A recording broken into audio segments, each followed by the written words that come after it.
Tribunal Judicial Primeira Instância dele halau processo primeiro interrogatório barguido na intolu. O inicial CMDR, MMDS no EDSA também desconfia tudo arahum careta Estado e Ministério Interior e âmbito manifestação a soro Ministério Interior. Hori anula total recrutamento bacaretas peniteli tinha reunruar o nulo resin lima. Processo primeiro interrogatório ne presidiu esse juiz de turno Zumiati Freitas halau de identificação hori tama ba alegação Ministério Público no parte de defesa niang.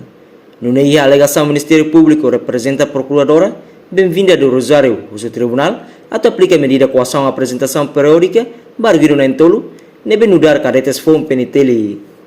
Enquanto parte de defesa barguiro sira defensor público Marçal Mascarinhas, o tribunal, atau aplica medida coação termo identidade da residência bania assistido na entolo.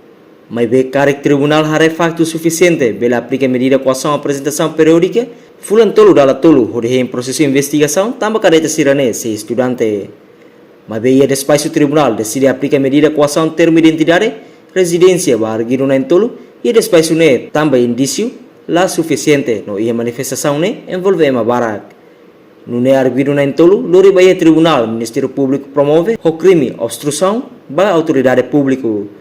No caso ne acontece a quarta-feira semana ne e âmbito cadetes peniteli, halo manifestação a soro Ministério Interior, também desconfia e recrutamento ba cadetes fongne, membro peniteli e familiarismo, no ne russo governo até anula total. Reportagem Marquita da Silva, Televisão Timor Post.